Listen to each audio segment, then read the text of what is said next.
let me say this: different positions need different attributes, right? There are some things, some characteristics that will be the same everywhere. So the way that the first touch in the ball, it's fundamental. That is that you understand when the player gives that touch, that you know that he knows what he will do after. That's something that that everybody looks. The speed of action is something that is, and when we talk about speed, is not the speed of running. That is one thing.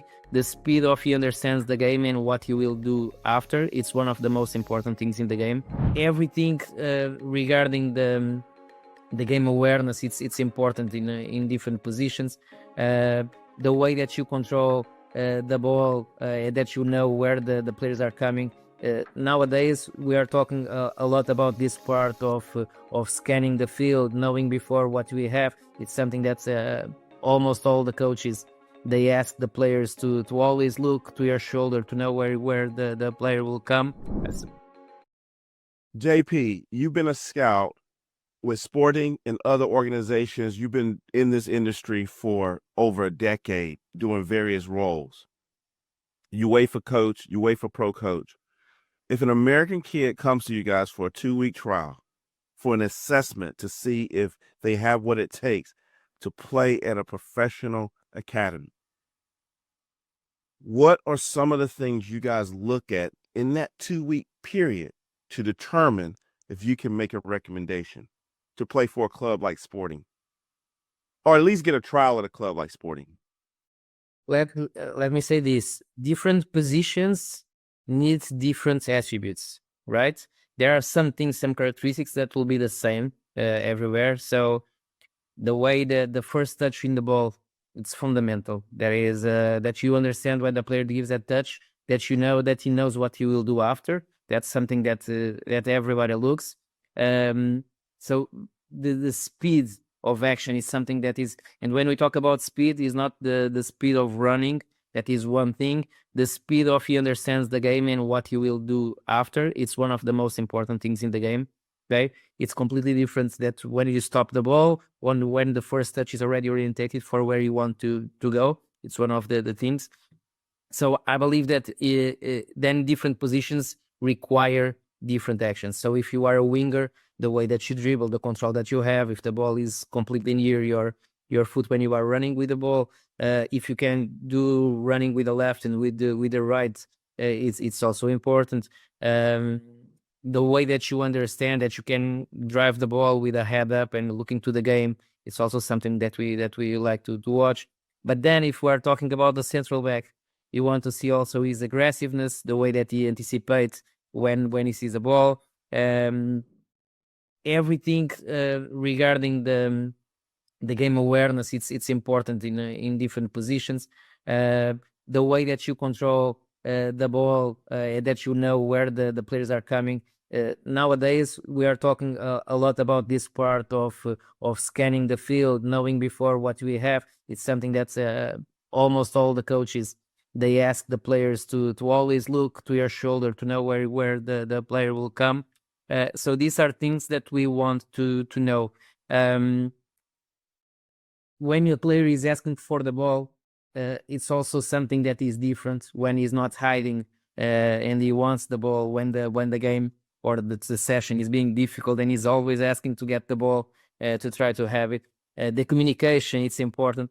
There are a lot of different attributes that are important. I would say that the game understanding is one of them. But I also like to see, and I think all of we are lacking a little bit of players that have that capacity when talking about players that play forward, that have the capacity to do a good 1v1 with some creativity. That's really important. So there are a lot of them, but these are some of the attributes that I like to watch. Now, in terms of game analysis, do you need to see several games and full-length games of the player? Or can you see clips? If I send you a bunch of 10-minute clips, 5-minute clips, what is your preference and your organization's preference from a film perspective of assessing a player?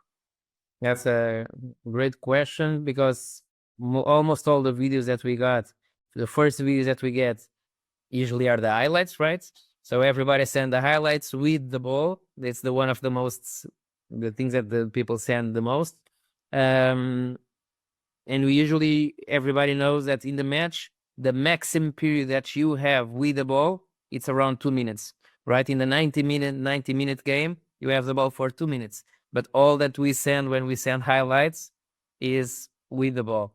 So I would say that it's important when we send that, we prefer to have a one full match, and also to have some highlights. But we also ask the parents or players to send us something with the ball and without the ball, in the way that we can see how is the behavior when the ball is in the different place, how is the body position of the player, if he approach fast, if he doesn't approach fast. So we all like to watch both attacking and defending part. So we have a saying in America called "Let's go to night school." So when I say let's go to night school, that means let's dumb this thing down. Let's really dumb it down, okay? You're at practice. You're doing rondo drills. Are you looking to make sure the player doesn't lose possession? Does he make an intelligent pass? Does he break through? Or is he able to understand conceptually what you guys want him or her to do? Let's go to night school. Like, literally, what is it? Are you ever having them dribble around some cones and see how technical they are? What are we talking about? Positional play? Like, you're watching them in training. What is it that you literally want to see happening? If they score, is that great? Or break it down. Of course, it's again depending the position. It's important, different things we want to see. But imagine that you gave a good example regarding a rando. It's something that people many times think that it's just a funny drill to do. I believe it's a drill that you can see so many different things because you can play one touch, you can play two touches. I like to make rondos when the ball can't stop. So if the ball can't stop, your first touch, and you need to give two touches, your first touch needs always to be orientated, and you need to know, you need to play with the both feet if you are doing that. So it's important, and you can see a lot with that. Also the way that when you are in the middle, that you are defending, it's something that is important, because if you are just running after the ball, it will be tough for you to get the ball. So the moment for you to tackle or to get the ball or to touch the ball, it's also important. And the way that you make them go where you want them to go, it's also something that you can watch. But if I'm watching them, it's important if he's a striker and if he can score a goal. Of course it is. It's important if he's a winger that he can make a good cross, or if he can see good movement. It's important the movement without the ball. And honestly, I have a bunch of players here from the US training with Portuguese clubs. And one of the things that the coaches say more is, João, do you know what? They have really good, technically, they are better than ours, but the lack of understanding of the game, so the movement without the ball, they need to improve. We need to work that with them. So this is a general characteristic that the coaches say a lot about the US players. Now, what I want to do through the course of this year and talking to you is I really want to educate our parents on what this common criticism that we're receiving and feedback we're receiving about American players looks like. So what we're going to do is we're going to, in another series later, we're going to get some game footage from you guys and say, hey, here's an example of what we're talking about, the do's and the don'ts of off the ball movement. And I think that'll be fun, especially considering that you a UEFA Pro licensed coach. It will be very helpful to our community. Who are you working with now, and what do you guys do? Okay, so I work full time here with FuteBALLER, and we have a lot of different connections with clubs. FuteBALLER started to help clubs. That was the main target. So we have a founder that is Robbie. Sorry, Robbie is also a coach. Sorry, Robbie is also a coach, a UFA coach. And we met each other when we were working together as coaches, okay, in a club here in Portugal. So Robbie, he was working also in the US, doing some training camps, and then he went to a high level complementary company in the US, working with some players that were already in the US national team. And he mentioned to me, I was working with a different company, and he mentioned to me that, João, we need to get together. There is a lot of work that we can help here, clubs. So we start to have conversations with clubs saying that we can, through our network, we can help players. Through the club, we can help the players and the coaches to be better. So the idea was that the players could send some videos, some footage, and we have connections with the real clubs, not franchisees from Real Madrid, Bayern Munich, Manchester United, Sevilla. So all these clubs we know coaches from their youth level, youth academy. So we said, if a US player send a video, and then we have their video, and they can have a Zoom call like we are having now, and the coach is editing the video and showing to them like, okay, look, here you can improve, look your body position, look, you can approach, these type of things, 30 minutes, it will help a lot the kids and the club. That was the main idea. When we start to have these conversations, we got to know that the clubs were interested in having us flying to the US, helping in doing guest coaching, training camps, and at the same time helping with the plan, the coach development plan for the club. So this is something that we are doing. We are flying with some coaches with this background, UEFA Pro license, with experience working with some of the best clubs here in Portugal. Mainly for now, we are working with these Portuguese coaches. And suddenly we had clubs asking, João, can FuteBALLER organize a trip to go to our teams to go to Portugal and to play friendly matches, sightseeing, having some training sessions? Can you guys do that? So we started to do that 2 years ago, and we are having teams coming, flying to Portugal, and having these opportunities. And then, of course, like you were mentioning, the players, when they saw us there, parents start to ask, is it possible to send my son to have? We have two ways that we do that. We have an experience when they are younger, so 11 years old or 12 years old, that want to have experience to train in a club in Portugal. It's something that we can organize for him on his level.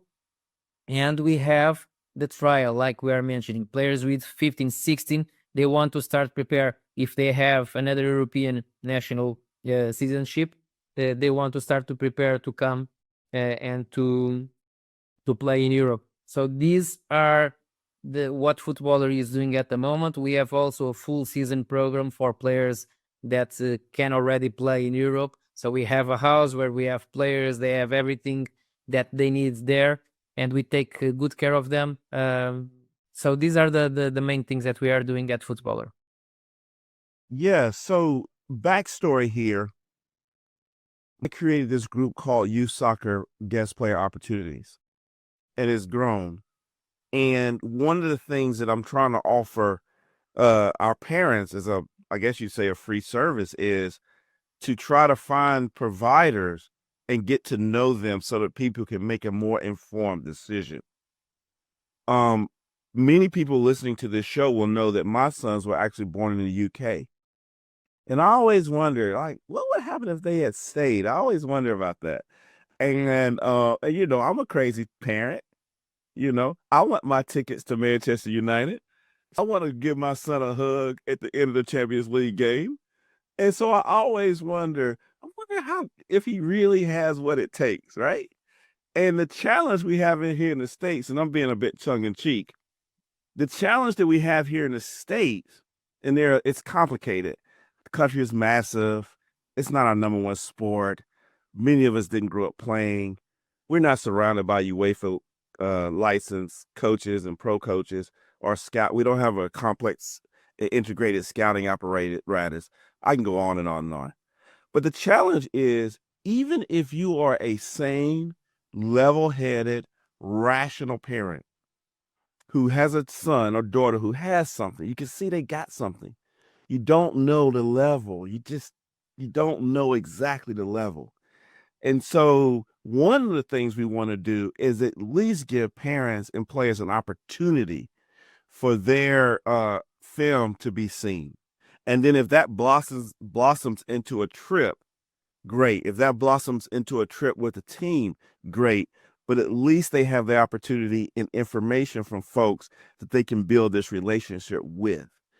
And we have more things coming down the pipe, but I got a lot of questions for you as well. Yeah, I really, really appreciate it, guys. So tell us the name of your company one more time, and then and then next week we're gonna share the full interview. So our name is FuteBALLER.